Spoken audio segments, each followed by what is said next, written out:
Everyone, welcome to a new video. আমি দীপিকা। কেমন আছো তোমরা? আশা করি তোমরা ভালো আছো, আমিও ভালো আছি। আজকে আমি মাদ্রাসা এসএলএসটি 7 এর যে পরীক্ষাটা আমাদের আছে, জানুয়ারিতে আছে এবং মার্চে আছে, তো সেই বিষয়ে আমি কিছু টিপস তোমাদের সাথে শেয়ার করতে চাই। তোমাদের কিছু আমি ইনফরমেশন দিতে চাই, যেগুলো তোমরা যদি কালেক্ট করো বা সেইভাবে যদি চলো, তাহলে আশা করি তোমাদের সামনের পরীক্ষাটা সাকসেসফুল হবে। তাহলে চলো ভিডিওটা আমরা শুরু করি। চ্যানেল নতুন থাকলে কিন্তু চ্যানেলটাকে সাবস্ক্রাইব করে নিতে হবে, তাহলে তোমরা এরকম বিভিন্ন রকম ভিডিওগুলো পেয়ে যাবে। আমি ফার্স্টেই যারা প্রাইমারি এবং আপার প্রাইমারি পরীক্ষার জন্যে প্রস্তুতি নিয়েছো, 28শে জানুয়ারি যাদের পরীক্ষা, মানে এই মাসেই মাদ্রাসা এসএলএসটি 7-এ, তো তাদেরকেই বলছি আমি, দেখো এখন সময়টা খুবই কম, বলতে গেলে একদমই সময় মানে ইন্ডের দিকে।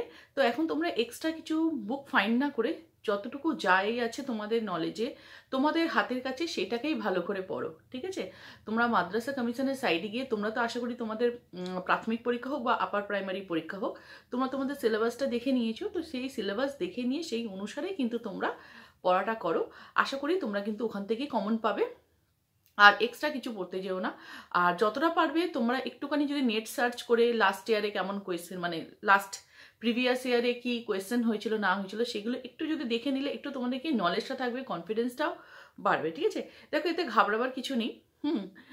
কোয়েশ্চেনে তোমরা যেরকম জানো ভালো করে, যারা অলরেডি সিলেবাস দেখে নিয়েছো, তো এটা বলতে গেলে আমাদের একদমই নোন। কারণ পরীক্ষার প্রস্তুতি করতে গেলে প্রাইমারি লেভেলে বলো বা আপার প্রাইমারি লেভেলে বলো, এগুলো খুবই সিলেবাসে যা যা আছে সেটা কিন্তু খুবই কমন। কি করতে হবে, আমাদেরকে ভালো করে একটু রিভিশন দিতে হবে, এগুলো একটু ফাইন্ড করে নিতে হবে। এই বিষয়ে যদি আরও কোনো প্রশ্ন থাকে অবশ্যই কিন্তু আমার কমেন্টে করো, আমি গাইড করবো। এবার আমি চলে আসি 9, 10, 11, 12-এর ক্ষেত্রে, যেখানে কি 3rd মার্চ অফ 2024, মানে এই মাসেরই, এই বছরই 3rd মার্চ যাদের পরীক্ষা 9, 10 এবং 11, 12-এ। আমি এর আগে মাদ্রাসা এসএলএসটি 7 এর আগে আমি একটা ভিডিও শেয়ার করেছি, ওখানে আমি পুরো নোটিশটা, অল ডিটেলসটা আমি বলে দিয়েছিলাম তোমাদেরকে কখন কি পরীক্ষা হচ্ছে। তো দেখো, 9, 10-এর যে সিলেবাসের ব্যাপারটা আছে বা কোয়েশ্চেন কমনের ব্যাপারটা আছে, আমি তাদেরকে বলবো 9, 10, 11, 12-এ দেখো, তোমাদের কাছে এখন কিন্তু গোটা 35 to 40 ডেজ তোমাদের হাতে আছে। এই সময় যারা ভাবো নতুন করে, মানে যারা শুরু করোইনি, যারা সেই সাবজেক্টের সাথে ভাবো অনেক দিন হয়েছে অ্যাটাচমেন্ট নেই, ঠিক আছে, তারা কি করবে, তারা নতুন করে শুরু করতে পারো। আর প্লাস যারা অলরেডি এই চর্চার মধ্যে আছো, তারা তো রিভিশন করবে, ঠিক আছে? কোয়েশ্চেন কিভাবে কমন পাবে বা কিভাবে নতুন করে শুরু করবে, সেটা সবটাই আমি তোমাদের ভিডিওর মধ্যে বলবো, ভিডিওটা পুরো দেখবে। দেখো, 9, 10 ক্ষেত্রে বলছি, তোমাদের ভাবো, আমি হিস্ট্রি ক্ষেত্রে বলছি, হিস্ট্রি হোক, জিওগ্রাফি হোক, ইংলিশ হোক, তো যেই বা সায়েন্স, যেই পার্টিকুলার সাবজেক্টের উপরে তুমি পরীক্ষার জন্য তুমি অ্যাপ্লাই করেছো, তো সেই বিষয়ে তুমি 11, 12-এর প্যাটার্নে যে কোয়েশ্চেন আসে, প্লাস 9, 10 প্যাটার্নের যে কোয়েশ্চেনগুলো আসে প্রত্যেক বছর, মাধ্যমিক হোক, 11, 12-এর কাউন্সিলের কোয়েশ্চেন বলো, প্লাস ওই সাবজেক্টের উপরে গ্র্যাজুয়েশন লেভেলের কোয়েশ্চেন বলো, সেগুলো কিন্তু তোমাকে একটুখানি দেখে যেতে হবে, ঠিক আছে? কারণ যেহেতু এখন হাতে টাইম আছে, সেই সাবজেক্টটা কিন্তু তোমাকে একটু ভালো করে, মানে যখন তুমি পড়ছো তার সাথে কিন্তু তোমাকে সাবজেক্টটা একটু ভালো করে রিভিশন দিয়ে দিতে হবে। কারণ দেখো, তাহলে কি হবে না, মানে এমসিকিউ প্যাটার্নে যেহেতু কোয়েশ্চেন হচ্ছে, তো তোমার বিষয়টা তোমার কাছে যদি নোন থাকে, তাহলে তুমি এমসিকিউ ভাবো কোনো কোয়েশ্চেন কি হয় না, ঘুরিয়ে দেয়, তো তুমি অ্যান্সারটা তো মাথায় রাখতে পারবে। হ্যাঁ, মানে অন্য কোনো যে ব্রড কোয়েশ্চেনও হয় বা 1 মার্কস বা 2 মার্কসের কোয়েশ্চেনের ক্ষেত্রে কি হয় না, যে একটু লিখে নিলেও মানুষ হাফ নাম্বার পেয়ে যায়, ঠিক আছে? কিন্তু এখানে তো সেটা না, যেটা রাইট অ্যান্সার সেটা তোমার টিক করতে হবে, সেটা একটু ভেবে চিন্তে করতে হবে। কখনো কোয়েশ্চেন একটুখানি ঘুরিয়ে দেয়, তো জানা উত্তরটা আমরা পড়ে গেছি, সেখানে গিয়ে হয়তো আমি পারলাম না। তো সেই জন্যই যদি তুমি একটু চ্যাপ্টারটা পড়া থাকে, একটু নোন থাকে, মানে যেই সাবজেক্টের ভাবো তুমি হিস্ট্রিরই তুমি একটা টপিক পড়ছো, বা তুমি জিওগ্রাফিরই ভাবো একটা টপিক পড়ছো, আঞ্চলিক হোক বা প্রাকৃতিক হোক, একটা টপিক পড়ছো তুমি, সেই টপিকটা কি হবে, সেই টপিকটা তোমার 9, 10-এর সিলেবাসের বইতে যেটা আছে, বা ওই টপিকটা তোমার 11, 12-এর বই থেকে যতটুকু তুমি যাই পাবে, বা ওই টপিকটা তুমি গ্র্যাজুয়েশনের বই থেকে যতটুকু যা পাবে, সেই টপিকটা তোমাকে একটু ভালো করে পড়তে হবে, কোয়েশ্চেনগুলো দেখতে হবে, বুকস কালেক্ট করতে হবে। যারা ভাবো অনেকদিন পড়াশোনার সাথে অ্যাটাচমেন্ট নেই, তাদেরকে কি করতে হবে, তাদেরকে 9, 10, 11, 12 বা গ্র্যাজুয়েশনের সেই বিষয়ের উপরে বইগুলো কিন্তু কালেক্ট করতে হবে। সিলেবাসগুলোকে তোমাদেরকে এক জায়গা করে নিতে হবে, এবং তোমার যা যা টপিকগুলো আছে, এই টপিকগুলো তোমার 9, 10-এর বইতে যা আছে, 11, 12-এ যা আছে, গ্র্যাজুয়েশনে যা আছে, সেগুলো একটু ভালো করে পড়ে যেতে হবে। এবং তার সাথে বলে রাখি, 11, 12-এর ক্ষেত্রেও কিন্তু একই ভাবো, হিস্ট্রি হোক বা জিওগ্রাফি হোক, যার জন্য তুমি প্রস্তুতি নিচ্ছ না কেন, যেই সাবজেক্টের রেসপেক্টে, তুমি কিন্তু সেই সাবজেক্টটাকে ভালো করে পড়তে হবে। 11, 12 তোমার তারপর আপার সেকশন মানে গ্র্যাজুয়েশনে লেভেলে মাস্টার্স যদি করা থাকে মাস্টার্সের লেভেলে ভালো করে কিন্তু তোমাকে সেই টপিকটাকে ভালো করে পড়তে হবে, মানে তোমাকে কালেক্ট করে করে সেই টপিকটার প্রতি নলেজটা তোমায় রাখতে হবে। যে এক্সামিনার প্রশ্ন করেছেন সবসময় মাথায় রাখতে হবে, সেই এক্সামিনার কিন্তু তোমার কাছে এটাই জানতে চায় যে তুমি সেই বিষয়টার প্রতি নোন কিনা পুরো অল ওভার। ঠিক আছে, একটা 9, 10, 11, 12-এর টিচার হওয়া মানে সেই বিষয়টার প্রতি সে নোন কিনা সেটাই জানতে চায়। সেই জন্য কোয়েশ্চেন হয়তো ঘুরিয়ে দিতে পারে। সবসময় দেখবে কোয়েশ্চেন কিন্তু তোমাদের কাছে নোনই থাকে, মানে কোয়েশ্চেন পরিচিত থাকে। তার জন্য কিন্তু আমাদেরকে ভালো করে চ্যাপ্টারটা ভালো করে পড়ে যেতে হবে। ওকে, বোঝাতে পারলাম। এবার হচ্ছে কথা যে ম্যাম লাস্ট প্রিভিয়াস ইয়ার পর্যন্ত তোমরা আমাকে বলেছো ম্যাম প্রিভিয়াস ইয়ার পর্যন্ত তো আমরা কোয়েশ্চেনগুলো দেখে নিলেই হবে, সেখান থেকে কোয়েশ্চেন কমন পাবো। দেখো আমি তোমাদের বলে রাখি, প্রিভিয়াস ইয়ারের পর্যন্ত কিন্তু এমসিকিউ প্যাটার্নে কোয়েশ্চেন ছিল না, 2 মার্কস 1 মার্কস। তো এই বছর থেকে এমসিকিউটা শুরু হয়েছে।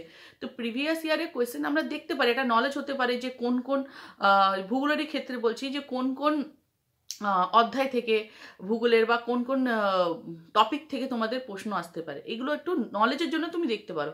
কিন্তু এমসিকিউর যেহেতু কোয়েশ্চেন আছে, তো এমসিকিউর কোয়েশ্চেন প্যাটার্নটা সম্পূর্ণই কিন্তু আলাদা থাকে, রাইট?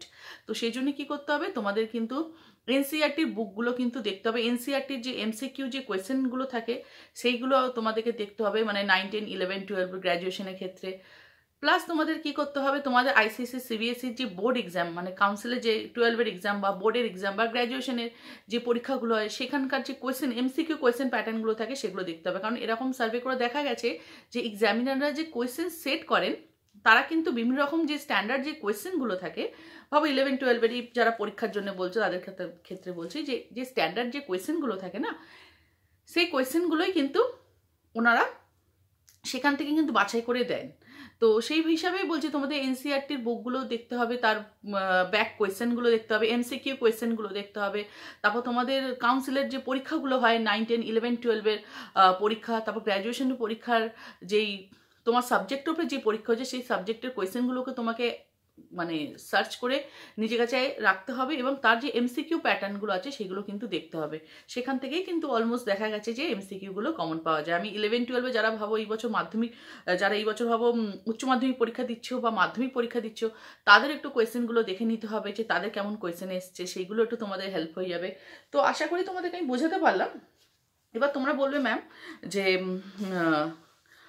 কোয়েশ্চেন আমরা কোথা থেকে পারবো, যারা ভাবো অনেকদিন পড়াশোনার সাথে অ্যাটাচমেন্ট নেই। দেখো তোমরা কলেজ স্ট্রিটে গেলে 9, 10, 11, 12-এর ক্ষেত্রে বলছি তোমরা তোমাদের যেই ক্লাসের জন্য পরীক্ষা দিচ্ছ সেখানকার তো বই তোমরা পাবে। গ্র্যাজুয়েশন লেভেলেও তুমি তোমার সাবজেক্টের বই পুরোনো বই পেয়ে যেতে পারো, প্লাস পেয়ে যাবে তার সাথে SLST 7-এর তোমরা কিন্তু বই পেয়ে যাবে কলেজ স্ট্রিটে। মানে ওখানে পুরো এমসিকিউ প্যাটার্ন করে পুরো কোয়েশ্চেন দেওয়া থাকে।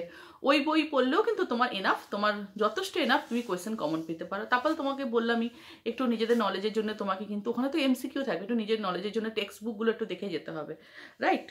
আর যেটা তোমাদেরকে আমি বললাম, যেহেতু এমসিকিউ প্যাটার্নের কোয়েশ্চেন একটু ঘুরিয়ে দেওয়া হয়, তো সেটা একটু স্মার্টলি অ্যান্সারটা দিতে হবে।